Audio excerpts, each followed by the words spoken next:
Bawat bigada na ang tumaan, tuloy pa rin ang aming lakbang. Aming ang pinag-usayan at nilalagaan ng pinamulasan ng aming kapatiran. Tanong ko sa bawat isa, ay ngunit ay pagkaisa. Upang malaman nila kung gaano tayo katatag. Kahit na ano pa man ang wala, ito ang pagsubok na dumaan. Mananatili pa rin malakas at walang kahinaan sa anong manda, walang tinatakot. Tinagutan, respeto mo siyang katibayan kahit sa panig ang panumito. Teka na bang ating kapatiran sa paligid mo lang ang kapakaliyo. Kunin ang abay ng mga kapatid sa mga ito na ang itong panahon na kakabit kayo sa araw na ikalimutan. Sabihan mo lang noon, walang makapigil. Isang lakas na di masukat o masupil ang lugar sa bawat prestigyo.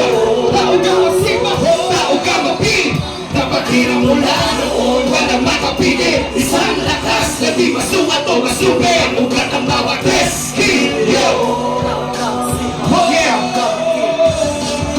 Ganito ang tako, pinabulot ng panahon. Kami ang supremo, kapatid na mula noon hanggang ngayon. Di ba di kada pagsubok sa amin ay dumaan? Hindi mapapantayan, taas na kaisipan. Pagkat kami at tao ka mapit. Karitisip ka, pati ka pa merong inaapi. Ang hirap tubay at naging gabay. Diretso natin tatahakin at tuloy ng tagumpay.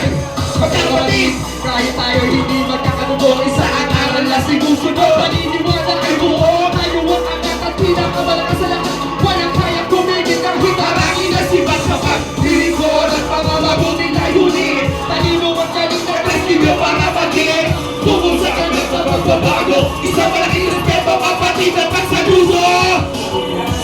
Walang makapigil, isang lakas na di masukat o masupil ang lugar ng bawat prestigyo. Ang bawat sigma, tao ka mapigil. Kapatiran mula noon, walang makapigil. Isang lakas na di masukat o masupil